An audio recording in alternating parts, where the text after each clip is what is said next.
এই পৃথিবীতে প্রত্যেকটা জাতিরই একটা করে শিকড় রয়েছে। সেই শিকড়টা কিসে আছে? যেমন যারা পশ্চিমী দেশ রয়েছে, পশ্চিমী দেশগুলোর যে শিকড় আছে সেটা হচ্ছে তাদের রাজনীতি। তেমনি ইউরোপীয় যে দেশ আছে, ইউরোপীয় দেশের শিকড় হচ্ছে সাম্রাজ্য বিস্তার। ভারতবর্ষ যে আমাদের প্রাচীন দেশ, ভারতবর্ষের একটা শিকড় আছে। ভারতবর্ষের শিকড়টা কি? ভারতবর্ষের শিকড়টা হচ্ছে ধর্ম। যখন এই ধর্মের ওপর আঘাত আসবে তখন আর ভারতবর্ষ বেঁচে থাকবে না। বর্তমানে ভারতবর্ষের ওপর যে আঘাতটা এসেছে সেটা হচ্ছে ধর্মের ওপর আঘাত এসেছে, মানে আমাদের শিকড়ে আঘাত এসেছে। স্বামী বিবেকানন্দ বলেছে এই পৃথিবীতে প্রত্যেকটা জাতির একটা আদর্শ আছে, সেই আদর্শে যতক্ষণ অবধি আমাদের হাত না লাগে সেই জাতিটা জীবিত থাকে। এর আগে পৃথিবীতে মিশরীয়, ব্যাবিলনীয় সভ্যতা ছিল, অনেক উন্নত সভ্যতা ছিল, গ্রিক সভ্যতা ছিল। তার আজকে আর কেউ বেঁচে নাই, সবাই ইতিহাসের পাতায় চলে গেছে। একটা সভ্যতায় বেঁচে আছে, সেটা হচ্ছে ভারতবর্ষ। কারণ কারণ আমরা মহান যে ধর্ম আমাদের, সেই ধর্ম অমৃত রূপ ধর্মকে পরিত্যাগ করেনি। যেই দিন বলেছে আমাদের ধর্মে আঘাত আসবে সেই দিন ভারতবর্ষ একেবারে নিশ্চিহ্ন হয়ে যাবে। আসলে আসলে আমাদের ভয়টা কোথায়? আমাদের ভয়টা হচ্ছে আমরা ঘর পোড়া গরু, সিঁদুর ও মেঘ দেখলে আমাদের ভয় লাগে। আমরা অলরেডি তারা খেয়ে বাংলাদেশ থেকে এখানে এসেছি। পাকিস্তানের একজন কবি আছে, আমি নাম বলবো, মোহাম্মদ ইকবাল। তিনি একটা গান গেয়েছিলেন, সারে জাহাঁ সে আচ্ছা হিন্দুস্তান হামারা। ওই গানটার একটা পংক্তি আছে, মজহব নেই শিখাতা আপস মে बैर রাখনা। মহা অন্যায় করে দিয়ে গেছেন ওই গানটা আমাদের মধ্যে গিয়ে। ওই গানটার পংক্তিটা হচ্ছে মজহব নেই শিখাতা আপস মে बैर রাখনা। এই গানটা শুনতে শুনতে ভারত তিনটে খণ্ডে বিভক্ত হয়ে গেছে। পাকিস্তানে 30% থেকে আজকে 1% দাঁড়িয়েছে হিন্দু। বাংলাদেশে 27% থেকে 7% হয়ে গেছে হিন্দু। কাশ্মীরেতে 30% থেকে আজকে প্রায় নাই বললেই চলে। পশ্চিমবঙ্গে 85% থেকে 65% নেমে এসেছি। আমরা তবুও দেখছি আর পাশ ফিরে শুয়ে পড়ছি। আমি ভাবছি পাশের বাড়িতে আগুন লেগেছে, আমার কি? আমি তো বেশ রয়েছি, আমার তো কিছু যায় আসছে না। আমরা ভুলে যাচ্ছি আগুনটা কালকে বাংলাদেশে লেগেছিল, আজকে লেগেছে মুর্শিদাবাদে, কালকে লাগবে কলকাতায়। আমরা যেন না ভুলি আমাদের এই পশ্চিম বাংলা থেকে নিয়ে আওয়াজ উঠেছিল, হাত মে বিড়ি মুঁহ মে পান ছিন কে লেঙ্গে পাকিস্তান। আমরা যদি ভুলে যাই তাহলে আমরা বহুত বড় ভুল করতে চলেছি। আমরা ভয়টা কেন খাচ্ছি? আমরা যদি বেশ কয়েক বছরের পিছনের ইতিহাসটা দেখি, আমরা জানতে চাই, আমরা পরিষ্কার বুঝতে পারবো পশ্চিমবঙ্গের বর্তমান যে প্রশাসন রয়েছে তারা একটা গ্রেটার ইসলামিক বাংলাদেশ তৈরি করার পরিকল্পনায় রয়েছে। আমি আবার বলছি, তারা একটা গ্রেটার ইসলামিক বাংলাদেশ পরিকল্পনা করাই রয়েছে।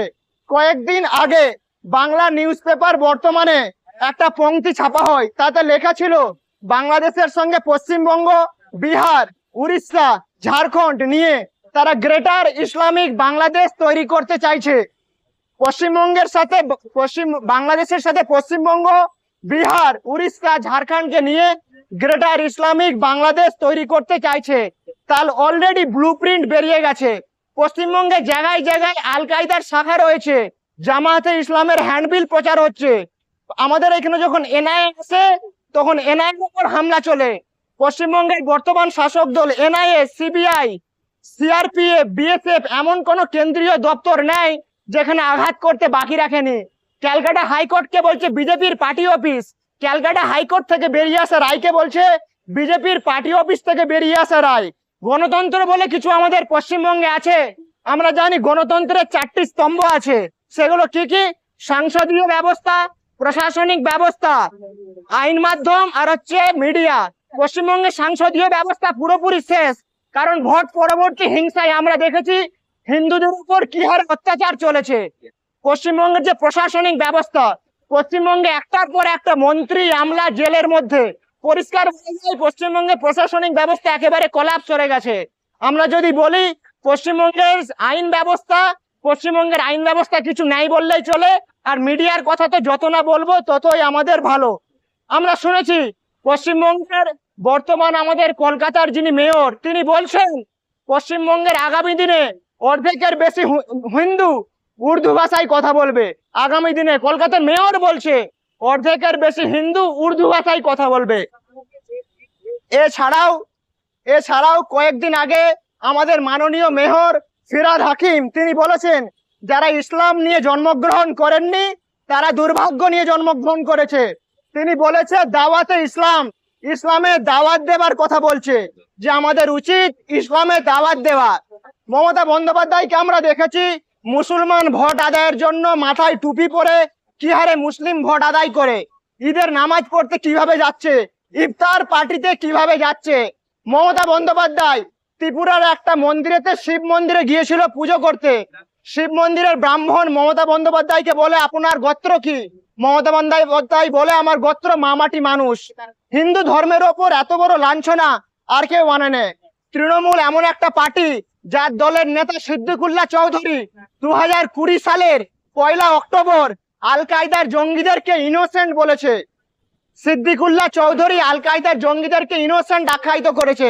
তার দল জামায়াতে উলেমা থেকে অনেক আতঙ্কবাদী ধরা পড়েছে, যারা এনআইএর আন্ডারে বর্তমানে কারাগারের বন্দী করা রয়েছে। এছাড়াও মমতা বন্দ্যোপাধ্যায়ের টিএমসি পার্টির নেতা যেখানেতে সায়নী ঘোষ শিবলিঙ্গে কন্ডম পরাচ্ছে, আমরা দেখেছি সায়নী ঘোষকে দেখেছি শিবলিঙ্গে কন্ডম পরাচ্ছে। তার দলের আর এক নেতা সৃজিত বলে নাম, সে ত্রিশূলেতে কন্ডম পরাতে আমরা তাকে দেখেছি। সায়নী ঘোষকে দেখেছি শিবলিঙ্গে কন্ডম পরাতে। হিন্দু ধর্মের ওপর যত রকম আঘাত রয়েছে বর্তমান শাসক দল তত রকম আঘাত করেছে। আমরা ভাবছি আমরা বেশ রয়েছি, আমরা এখনো বাংলাদেশ থেকে এখানে এসে মরা একই বৃন্তে দুইটি কুসুম হিন্দু মুসলমান এই সম্প্রীতির গান গেয়ে চলেছি। আমরা ভুলে যাচ্ছি 1946-এ 16 আগস্ট পশ্চিমবঙ্গের কলকাতার রাজপথে হিন্দু রক্তে পিছল হয়ে গিয়েছিল, হিন্দু নরহত্যা হয়েছিল। সেই দিন আবার আসতে চলেছে। আমরা যদি আজকে সচেতন না হই, যা দিন আসতে চলেছে তাতে মা বোনকে বাড়িতে রাখা যাবে না, তুলে নিয়ে যে গণধর্ষণ করবে। 2014 সালে বগডুয়েতে একটি কাণ্ড ঘটে, যেখানে একটি বাড়ির 8টি মেম্বারকে জ্যান্ত পুড়িয়ে মারা হয়। একটি বাড়ির 8টি মেম্বারকে জ্যান্ত পুড়িয়ে মারা হয়। তারা সবাই হিন্দু ছিল, তাদের একমাত্র অপরাধ ছিল যে তারা হিন্দু। আমরা গতকালকে দেখেছি কাশ্মীরে দেখে বেছে বেছে শুধুমাত্র হিন্দুদের ওপর গুলি করা হয়েছে। তাদের একমাত্র দোষ কি ছিল? তাদের একমাত্র অন্যায় ছিল যে তারা হিন্দু। তাদের ক্রিডেন্সিয়াল জানতে চাওয়া হয়েছে, তাদের স্ত্রীদের কপালেতে সিঁদুর দেখা হয়েছে। যখন দেখতে পাওয়া গেছে তাদের স্ত্রীদের কপালে সিঁদুর রয়েছে, তখন তাদেরকে পয়েন্ট ব্ল্যাঙ্ক থেকে শুট করে দেওয়া হয়েছে। যখন তারা বুঝতে পারেন না এরা হিন্দু না মুসলমান, তখন তাদের প্যান্ট খুলে দিয়ে তাদের খতনা চেক করা হয়েছে। যখন তারা কনফার্ম হয়েছে যে এরা মুসলমান ধর্ম বিলং করে না, এরা হিন্দু ধর্মে বিলং করে, তখন তাদেরকে পয়েন্ট ব্ল্যাঙ্কে রেখে শুট করে দেওয়া হয়েছে। আমরা এর আগেও দেখেছি একই দিনে মহরম এবং দুর্গাপুজোর বিসর্জন করেছিল। একই দিনে মহরম এবং দুর্গাপুজোর বিসর্জন পড়ার জন্য দুর্গাপুজোর বিসর্জন আটকে মহরমের জন্য ছুট দেওয়া হয়েছিল। এই দিদির রাজত্বেই আমরা সেগুলোকে দেখেছি। তার ফলে আমরা যদি এখনো ঘুমিয়ে থাকি বাড়িতে, যে যা হচ্ছে আমার বাড়িতে তো হচ্ছে না, তাহলে আমরা মহা ভুল করতে চলেছি। আগামী দিন ভয়াবহ হতে চলেছে। পশ্চিমবঙ্গের বাঙালি হিন্দুর জন্য আর কোনো জায়গা নেই। আমরা প্রাণের দায়ে বাংলাদেশ থেকে পালিয়ে এসেছি। আমরা পশ্চিমবঙ্গে এখন দেখছি মালদা মুর্শিদাবাদে কি হচ্ছে। মুর্শিদাবাদে মুসলিম জনসংখ্যা 66.53%, মালদায় মুসলিম জনসংখ্যা 49.92%, উত্তর দিনাজপুরে মুসলিম জনসংখ্যা 49.98%। এছাড়াও পশ্চিমবঙ্গে আরো অনেকগুলো জেলা আছে যেখানে মুসলিম জনসংখ্যা 25%-এরও বেশি। তো আমরা যদি এখনো ঘুমিয়ে থাকি তাহলে আগামী দিন ভয়াবহ থেকে ভয়াবহ হতে চলেছে। পশ্চিমবঙ্গের বাঙালি হিন্দুর দুর্দশা যে তারা শ্যামা প্রসাদ মুখার্জিকে এখনো সাম্প্রদায়িক বলে গালাগাল করে। এই বাংলার মাটিতে নেতাজি সুভাষচন্দ্র বসু, সত্যেন্দ্রনাথ বোস, ঋষি অরবিন্দ, স্বামী বিবেকানন্দ, রামকৃষ্ণ পরমহংস জন্মগ্রহণ করেছিল। তারা জন্মগ্রহণ করে বাংলার মাটিতে নবজাগরণ এনেছিল, রেনেসাঁ এনেছিল। সেই সময় বাংলার নবজাগরণ পশ্চিমবঙ্গের বাংলা থেকে পেরিয়ে সমগ্র ভারতবর্ষকে প্লাবিত করেছিল। কিন্তু আজকে পশ্চিমবঙ্গের দিকে তাকালে শুধুই কান্না, মা বোনেদের কান্না রোল উঠে এখানে পরখে। সন্দেশখালিতে আমরা দেখেছি রাত্রিতে 12টার পর মা বোনেদেরকে তুলে নিয়ে গেছে। কিসের জন্য? না পিঠে তৈরি করাতে হবে। কোনো ভাবিকে নিয়ে যায়নি, কোনো চাচিকে নিয়ে যায়নি। বৌদি, কাকিমা, জেঠিমা শাঁখা সিঁদুর পরা মহিলাদেরকে বাড়ি থেকে টেনে তুলে নিয়ে যে গণধর্ষণ করা হয়েছে। আমরা জানি বাংলাদেশের ওপরে মহিলাদের ওপর কি নির্মম অত্যাচার চলে। আমরা জানি বাংলাদেশের বর্তমানে একটি মহিলা রয়েছে, তাকে 30 জন জিহাদিরা মিলে রেপ করেছে। তার নাম পূর্ণিমা শীল। 30 জন জিহাদিরা মিলে তাকে গণধর্ষণ করেছিল।